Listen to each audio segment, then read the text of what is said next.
நம்ம சிவாய அன்பான தெய்வமகளின் வணக்கம் உங்கள் எல்லோருக்கும். 2024 முடிய போகுது இல்லையா? நாம் இந்த வருடத்தில் 2024 நாம் என்ன சாதனை பண்ணோம், என்ன நாம் பண்ண தவறிட்டோம், இந்த வீடியோவில் பார்க்கலாம் வாங்க. இந்த வருடம் 2024 நான் என்ன பண்ணியிருக்கேன், எனக்கு என்ன நிகழ்வு நடந்தது, இந்த வீடியோக்குள்ளே உங்கள் கூட நானுமே பகிர்ந்துக்கிறேன். வாங்க பார்த்துடலாம். நம்ம சிவாய 2024 எனக்கு பகவான் கொடுத்த ஒரு பெரிய ஆசீர்வாதம், எதிர்பார்க்காத ஒரு ஆசீர்வாதம்னா அது பெரிய நிகழ்வுன்னு கூட சொல்லலாம். என்னென்னா, ஜனவரி 22 நடந்த ராமர் கோயில், அயோத்தி ராமர் கோயில் மகா கும்பாபிஷேகம். நான் போவேன்னு எதிர்பார்த்தேனா? கிடையாது. எத்தனோ வருஷத்துக்கு அப்புறம் அயோத்தியில் ராமர் கோயில் மகா கும்பாபிஷேகம் நடந்திருக்கு. என்னுடைய முன்னோர்களெல்லாம் பார்க்கணுமே நினச்சி எத்தனோ பேர் நம்முடைய முன்னோர்களெல்லாம் காலமாயிருப்பாங்க இல்லைங்களா? அதே மாதிரி என்னுடைய முன்னோர்களோட தாத்தா பாட்டி எல்லாமே நாம் அயோத்தியில் போய் ராமரை பார்ப்போமான்னு சொல்லி எத்தனை கனவு கண்டிருப்பாங்க. ஆனால் அவங்களால முடியாத ஒரு நிகழ்வை அவங்க ஜீனில் பிறந்த இந்த குழந்தைக்கு அந்த பாக்கியம் கிடைச்சது. என்னுடைய முன்னோர்கள் சார்பாக என் குலசாமி என்னை கூட்டிக் கொண்டு ஜனவரி 22 2024 அயோத்தி கோவில் மகா கும்பாபிஷேகம் என் ராமரை பார்க்க கூட்டி கொண்டு போனாரு பாருங்க. அந்த நிகழ்வை நான் எப்படி மறப்பேன்? தாய் தந்தையே அம்மையப்பனாக என்னை கூட்டி கொண்டு போனாங்க. முதல் தடவை போகிற அயோத்திக்கு கூட யாருமே இல்லையே. ஒரு பயமாகவும் பதட்டமாகவும் ஒரு பயமாகவும் எதுவுமே கடவுள் எனக்கு காமிச்சு கொடுக்கல. போகும்போதும் தனியாக போகிறோமே, என்ன பண்ணலாம் ஏது பண்ணலாம்னு ஒரு கேள்வி இருந்தது. ஆனால் தாய் தந்தையாக வந்து என்னை கூட்டி கொண்டு போனாங்க பாருங்க அயோத்திக்கு. இதை நான் மறப்பேனா? 2024 நான் பார்த்த அற்புதமான நிகழ்வு ராமர் கோயில் மகா கும்பாபிஷேகம். பெரும் பாக்கியசாலியாக நான் உணர்ந்தேன் அந்த நாட்களில். இதோ வருடமே முடிய போகுது. பெரும் நன்றியும் என் பகவானுக்கு நான் தெரிவிப்பேன். பிறகு அதே அயோத்தியா கோயில் மகா கும்பாபிஷேக 48 நாள் மண்டல பூஜைக்காக மீண்டும் நாம் போக வேண்டிய ஒரு சூழ்நிலை நமக்கு அமைஞ்சது பாருங்க. அது பிப்ரவரி 14 அங்கே நாம் இருக்கோம். நான் மட்டுமா முதல் வாட்டி நான் தனியாக போனேன்னா, 2ஆம் வாட்டி கிட்டத்தட்ட 2 பேரை நான் கூட்டிக் கொண்டு போகிறேன். வாங்க நான் இருக்கேன். அவங்களுக்கு கொஞ்சம் பயமாக இருந்தது போல், எப்படி போகுது ஏது போகுதுன்னு ஒரு நிகழ்வு அவங்களுக்குமே இருந்தது. இடையில பகவான் ராமபெருமான், மகளே நீ கூட்டிக் கொண்டு போன்னு சொல்லி அவங்க சொன்ன உத்தரவின்படி அவங்க 2 பேர் நான் கூட்டி கொண்டு போகிறேன்.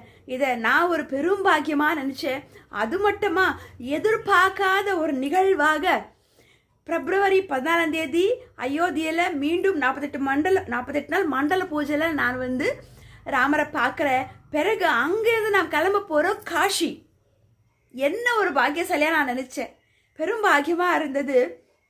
அயோத்திய ராமரை நாம் பார்த்துட்டு, ஆஞ்சநேய சமேத ராமரை பார்த்துட்டு நாம் வந்து அங்கே இருந்து அன்று இரவே நாம் வந்து காஷிக்கு கிளம்புறோம். அயோத்தியிலேருந்து காஷிக்கு கிட்டத்தட்ட 200 கிலோமீட்டர் தான் நம்ம கிளம்புறோம். மறுநாள் பிப்ரவரி 15 காஷியில் எண்ணற்ற நிகழ்வு. பகவானே காஷி கங்கையில் குளிச்சு, பிறகு அங்கே இருக்கக்கூடிய அனைத்து தேர்களை பார்த்து, பிறகு அன்னபூரீஸ்வரியம் காஷி விஸ்வநாதரை தரிசனம் பண்ணி, அம்மையப்பனாக தரிசனம் பண்ணி, பிறகு நம் காலபைரவரை தரிசனம் பண்ணி, பிறகு நாம் வந்து காஷியில் கங்கா ஆரத்தி நம்ம பார்க்குறோம். எண்ணற்ற பாக்கியசாலி நான் என்று அன்று நான் உணர்ந்தேன். மறக்க முடியாதுங்க அந்த நிகழ்வு. பாருங்க, பிப்ரவரியில் மீண்டும் நாம் வந்து அயோத்தியை போகிறோம். அயோத்தியை போன கையோடு நாம் வந்து காஷிக்கு போகிறோம். என்ன பாக்கியம் அதை சொல்லி அவ்வளோ ஒரு சந்தோஷமான ஒரு நிகழ்வு அன்னைக்கு எனக்கு நடந்தது. இப்பயும் அதை நான் உணர்றேன். 2024 இது எனக்கு பெரிய சாதனை, கடவுளே கொடுத்த ஒரு சாதனை. சில பெண்கள் பக்கத்து தெருவுக்கே போகிறதுக்கு பயப்படக்கூடிய சில பெண்கள் இன்னும் இருக்காங்க நம்ம நாட்டில். ஆனால் இந்த பெண்ணை பகவான், வா மகளே உனக்கு நான் இருக்கேன்னு சொல்லி அயோத்தியை தேடி என்னை பகவான் ஜனவரி 22 பிறகு பிப்ரவரி 16 பிறகு பிப்ரவரி 15 காஷிக்கு என்னை வந்து கூட்டி கொண்டு போகிறாங்க. பெரும் மகிழ்ச்சியாக எண்ணற்ற சந்தோஷம் எனக்கு இல்லைங்களா? அது ஜனவரி 22 மகா கும்பாபிஷேகம், பிறகு பிப்ரவரி 14, 15 அயோத்திய காஷின்னு சொல்லி மீண்டும் நாங்கள் கிளம்புறோம். இந்த அற்புதமான பயணமானது என்னுடைய வாழ்க்கையில் 2024 மறக்க முடியாத ஒரு நிகழ்வாக நான் நினைக்கிறேன். இந்த ஒரு தருணத்தை கொடுத்த பகவானுக்கு கோடான கோடி நன்றி தெரிவிச்சுக்கிறேன். என்ன பாக்கியம் செஞ்சேனா, இந்த பெருமையெல்லாம் என்னுடைய முன்னோர்கள் போகணும் நினச்சிட்டு இருந்தாங்க இல்லைங்களா?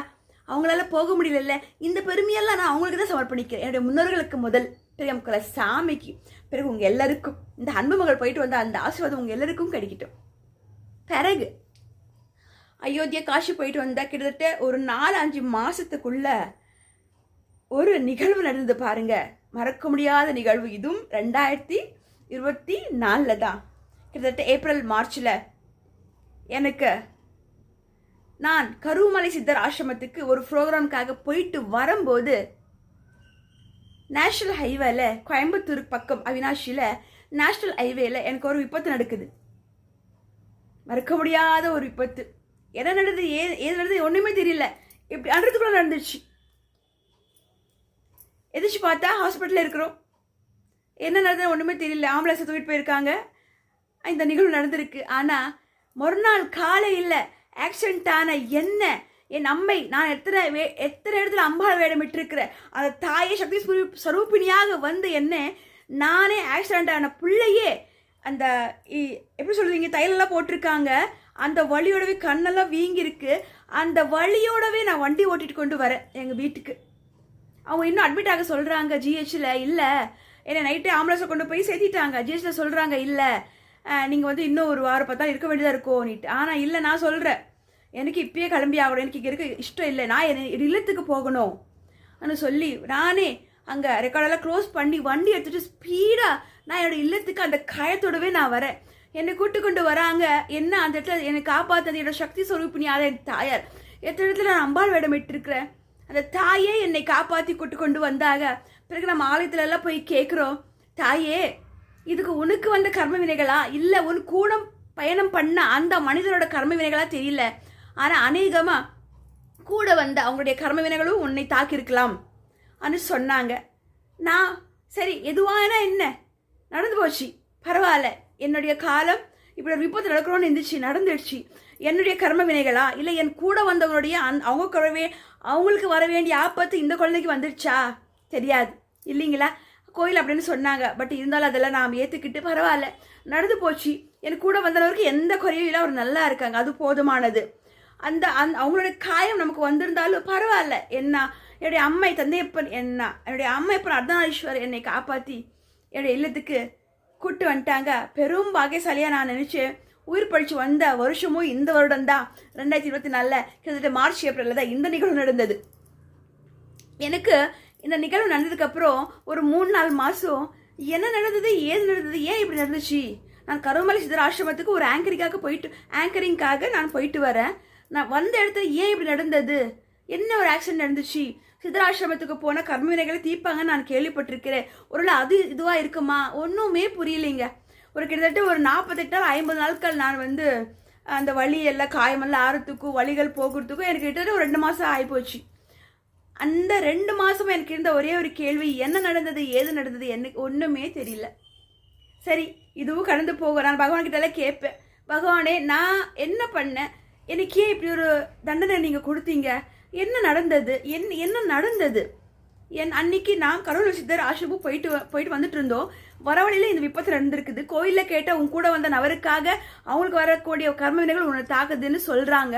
ஒன்றுமே புரியல பகவானே, என்னை எப்படி அப்படி விட்டீங்கன்னு சொல்லி நான் பல கேள்விகளை பகவான்கிட்ட கேட்குறேன்.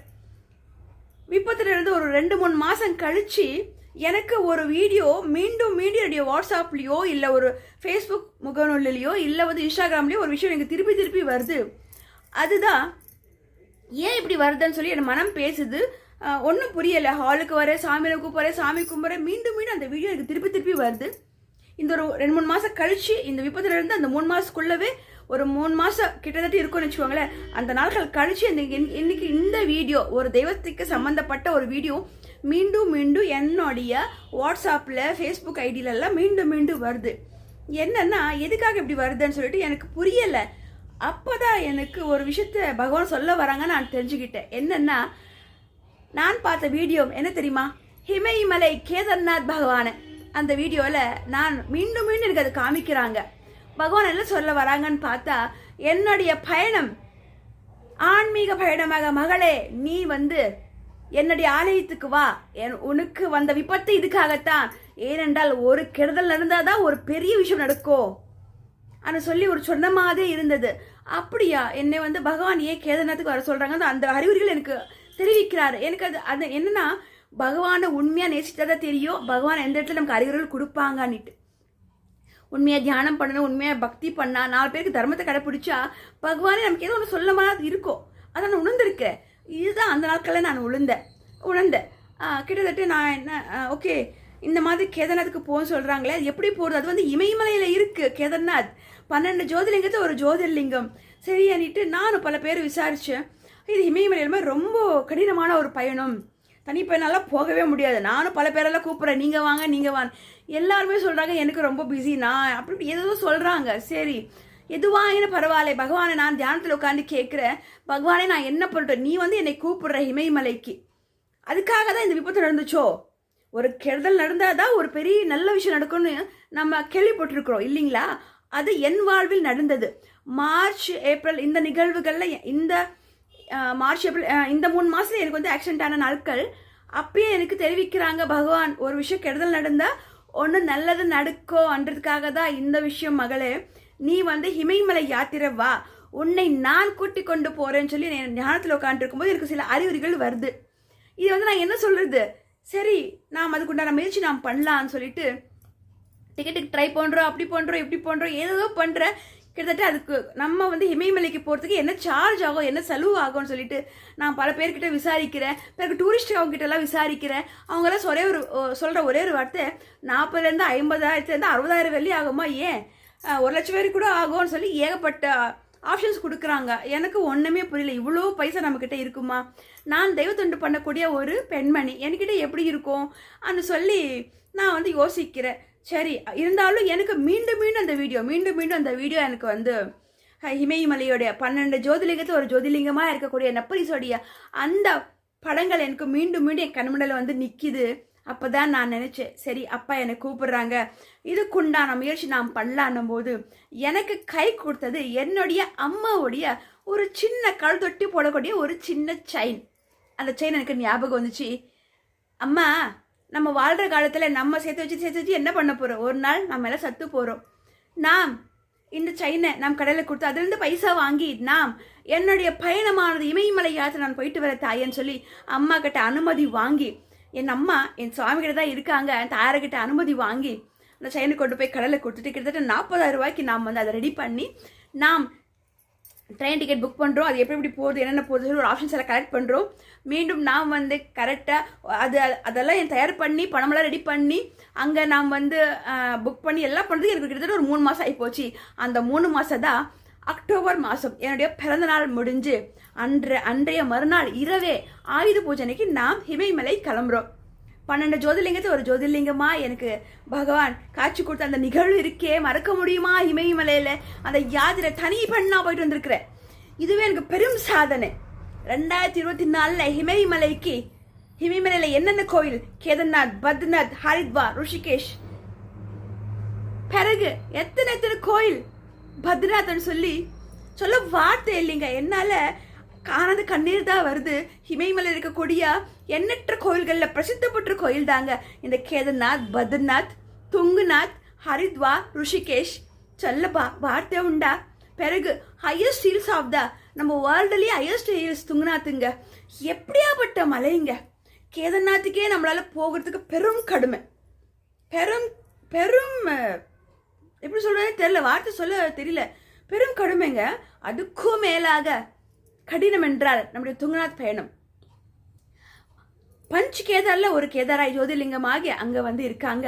பஞ்ச் கேதார்ல ஒரு கேதார் அழகா சிவப்பா பகவான் என்னப்ப நீசனாக தாய்த்ததையாக துங்குநாத்ல உட்காந்துட்டு இருக்காங்க, அமைதியான அந்த அழகான இடத்துல.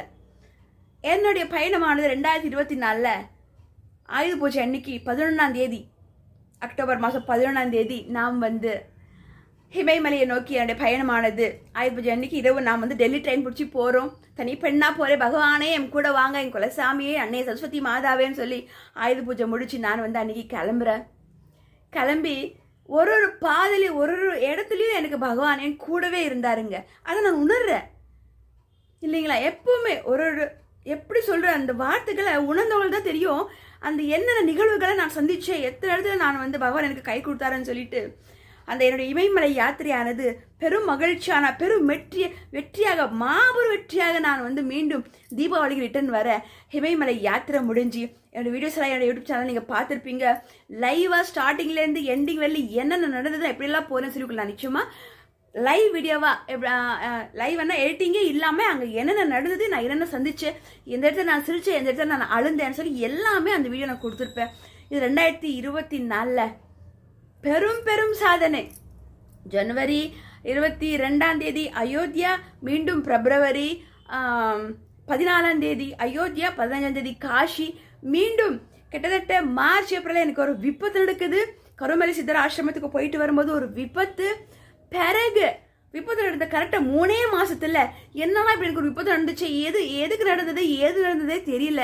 ஆனால் ஒரு பெருசாக ஒரு விஷயம் நல்லது நடக்கும்போது ஒரு விஷயம் ஏதோ நடக்குதுன்னு சொல்லுவாங்க இல்லைங்களா, ஒரு நம்முடைய கர்மவினைகள் தீத்தா தானே ஒரு நல்லது நடக்கும்னு சொல்லுவாங்க இல்லைங்களா. அந்த வரிசையில் நான் கருமலை சித்தர் ஆசிரமத்தில் நான் போகும்போது என்னுடைய கர்ம வினைகள் எதுவாயினாலும் அப்படி எடுத்துக்கொண்டிருக்காங்க. அங்கே போயிட்டு வந்ததுக்கு அப்புறம் தான், அந்த விபத்து நடந்ததுக்கு அப்புறம் தான் எனக்கு கரெக்டாக 3 மாதம் கழிச்சு நாம் வந்து இமயமலையை நோக்கி, அதுவும் ஆயுத பூஜை அன்னைக்கு நாம் இரவு கிளம்புறோம், தீபாவளி அன்னைக்கு நாம் ரிட்டர்ன் வரும். வெற்றியாக மாபெரும் வெற்றியாக 2024 நல்லபடியாக அப்பன் என்னை ஜெயிச்சு கொண்டு வராங்க. இமயமலைக்கு போய் தனி பெண்ணாக போய் கூட்டி கொண்டு மாபெரும் வெற்றியில் என்னை கொண்டு வராங்க. தெய்வமகள் என் விகாஷினுடைய யாத்திரைகள் ரொம்ப சுவாரஸ்யமாக இந்த வீடியோ கூட நான் சொல்லியிருக்கேன். அவ்வளோ ஒரு அற்புதமான நிகழ்வுங்க. அயோத்தியா ஆகட்டும், காஷி ஆகட்டும், மீண்டும் இமயமலையாகட்டும், இது எல்லாமே தனியாக தான் நான் போயிட்டு வந்திருக்கிறேன். இது வந்து என் 2024 எனக்கு ஒரு பெரிய சாதனை, பெரும் சாதனைங்க. பிறகு அது மட்டுமா 2024 நான் ஒரு நாள் அம்மன் அலங்காரம் பண்ணியிருப்பேன். கண்டிப்பாக எனக்கு ஆப்பர்ச்சுனிட்டி கொடுத்த அனைவருக்கும் கோடானு கோடி நன்றி. இதெல்லாம் 2024 நான் என் அன்பால் என் தெய்வத்துக்கிட்ட நான் முறையிட்டு என்னுடைய கர்ம வினைகளே பகவான் தீர்த்து பிறகு எனக்கு இமயமலையில் கூட்டு கொண்டு வந்தாங்க. இதெல்லாம் நான் வந்து 2024 பெரும் சாதனையாக நான் நினைக்கிறேங்க. இந்த பெருமையெல்லாம் என்னை வளர்த்த அம்மா அப்பாவுக்கும், என்னை பெற்று வளர்த்த என்னுடைய அம்மா அப்பாவுக்கும், என்னுடைய முன்னோர்களுக்கும், என் குலசாமிக்கும், எல்லா தேவர்களுக்கும், பிறகு முருகப்பெருமானுக்கும், இந்த உலகத்துக்கே ராஜாராணி யார்? அம்மா அப்பா தானே, அர்த்தநாரீஸ்வரர் தானே. அம்மையப்பனுக்கும் வெற்றிவேல் முருகருக்கும் அனைவருக்கும் சமர்ப்பணிக்கிறேன். கோடானு கோடி நன்றி தெரிவிச்சுக்கிறேன். 2024 போகக்கூடிய உசரை என்னை காப்பாற்றி பகவான் அந்த நேஷனல் ஹைவேல நடந்த விபத்துலேருந்து என்னை காப்பாற்றி இவ்வளோ சாதனை என்ன பண்ண வச்சாங்க. பகவானுக்கு கோடானு கோடி நன்றி. இத்தனை நான் சாதனை பண்ண எல்லாமே என்னுடைய ரத்தத்தில் ஊறியிருக்கிற அம்மா அப்பாவுக்கும், முன்னோர்களுக்கு, குருமார்களுக்கும், இந்த இயற்கைக்கும், இந்த பிரபஞ்சத்துக்கும், ஸ்ரீ ராமருக்கும், என் முருகப்பெருமானுக்கும், பிறகு உங்கள் எல்லாருக்கும் நான் சமர்ப்பணிக்கிறேன். கண்டிப்பாக இதுதான் என்னுடைய சாதனை 2024. கண்டிப்பாக நீங்களும் 2024 என்னென்ன பண்ணியிருக்கீங்கன்னு சொல்லி ஒரு வாட்டி திருப்பி பாருங்கள். நமக்கு அந்த விஷயங்கள் எல்லாம் 2025 நமக்கு வந்து இவ்வளோ விஷயங்கள் நாம் வந்து 2024 நம்ம பண்ணோமா, 2024 இவ்வளோ விஷயங்கள் நம்ம பண்ணியிருக்கோமா, சரி நாம் அடுத்தடுத்து வர்ற நாட்களை நாம் இன்னும் ஏதாவது சாதிக்கணும்னு சொல்லி நமக்கே தோணும். அந்த மாதிரி இந்த விஷயத்தில் இந்த வீடியோவில் எனக்கு நடந்த நிகழ்வுகள்லாம் உங்ககிட்ட நான் வந்து சொல்லியிருக்கேன். நீங்களும் கொஞ்சம் பாருங்கள். 2024 நீங்கள் எல்லாம் என்னென்ன பண்ணியிருக்கீங்கன்னு சொல்லி கொஞ்சம் யோசிங்க. அடுத்து வரக்கூடிய 2025 நமக்கு ஒரு நல் பாதை, நல் வழி, நல்ல தர்மத்தின் பாதை பகவான் நமக்கு கொடுப்பாங்க. அதை நாம் நேர்மையாக உண்மையாக தர்மத்தை கடைபிடிச்சி பகவானுக்காகவே இருந்து 4 பேருக்கு நல்லது நினச்சி யாருக்கும் நாம் தீமை பண்ணாமல் வாழ பகவானை நாம் பிரார்த்திக்கலாம். நாமளும் நல்லா இருந்து பிறரையும் நாம் நல்லா வைக்கலாம். இது 2024 எனக்கு நடந்த விஷயங்களும் கூட நானும் ஷேர் பண்ணியிருக்கிறேன். கண்டிப்பாக இந்த வீடியோ உங்களுக்கு பிடிச்சது 2 பேருக்கு ஷேர் பண்ணி விடுங்க. இதுவரை தெய்வமகள் என் விகாஷ் யூடியூப் சேனல் சப்ஸ்கிரைப் பண்ணாமல் தான் பண்ணிக்கோங்க. எனக்கு தெரிஞ்ச சில பல ஆன்மீக விஷயங்கள் உங்கள் கூட நானுமே பகிர்ந்துக்கிறேன். கண்டிப்பாக எல்லாம் நல்ல ஈஸ்வரன் என் அப்பன் ஈஸ்வரன் உங்களை எல்லாருமே நல்லா வைக்கணும். நம்ம சிவாய வாழ்க, அதன் தாழ்வாழ்க, இப்பொழுது என் நெஞ்சில் நீகாதான் தாழ்வாழ்க. அன்பான தெய்வங்களின் வீடியோ 2024 வீடியோ மறக்காமல் எல்லாரும் கேளுங்க. கண்டிப்பாக 2 பேருக்கு ஷேர் பண்ணி விடுங்க. வரக்கூடிய 2025 நம்ம எல்லாருக்கும் ஒரு வெற்றி பாதையாக பகவான் கொடுக்குறாங்கன்னு சொல்லி நான் மனதார வேண்டிக்கிறேன். மலர்களாக அவங்களுக்கு நான் சமர்ப்பணிக்கிறேன். பகவானே, நப்பனீசனே, தாய் தந்தையாரே போற்றி எங்களுக்கு ஒரு வழிகாட்டியாக அப்பன் இருப்பாங்க. இந்த மகளை எப்பவுமே கைவிட மாட்டாங்க. பிறகு உங்களுக்கும் உண்மையான பக்தி செலுத்துங்க. பகவான் எப்பவுமே நம்ம கூட இருப்பாங்க. இல்லை எந்த மாற்றமும் இல்லைங்க.